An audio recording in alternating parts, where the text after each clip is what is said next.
Junior NTR గారు తెలుగుదేశం పార్టీకి వ్యతిరేకంగా పార్టీ పెట్టి బయటకు వచ్చినప్పుడు ఆయన విధానాలు ఏంటి, ఆ రోజు వైఎస్ఆర్ కాంగ్రెస్ పార్టీ క్యాడర్ కానీ లేకపోతే అక్కడ వైఎస్ఆర్ కాంగ్రెస్ పార్టీ నాయకులు కానీ ఆ పార్టీ పట్ల మా వైఖరి ఎలా ఉంటుంది అనేది అప్పుడు అనలైజ్ అయ్యే క్వశ్చన్. ఇంకా జూనియర్ ఎన్టీఆర్ బయటికి రాలేదు కదా.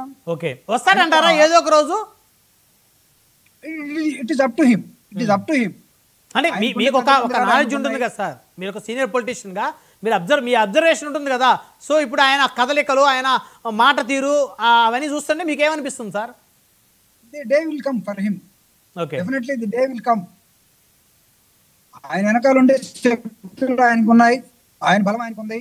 ఆయన ఎవరు కాదనుకోకపోయినా తెలుగుదేశం క్యాడర్లో ఎన్టీఆర్ గారి ఫ్యాన్లో, ఎన్టీఆర్ గారి అభిమానుల్లో జూనియర్ ఎన్టీఆర్ గారికి ఉండేటటువంటి స్థానం అక్కడ ఉందంటారా? ఇది మనం బయట నుండి చెప్పాల్సిన అవసరం లేదు, లేకపోతే మనం కొత్తగా కూడా మాట్లాడాల్సిన అవసరం లేదు.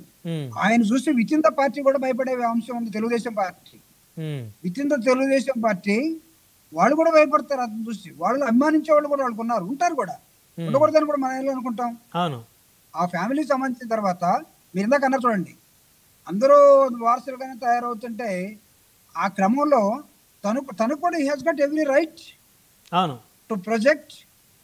Is also a good speaker, is also narrating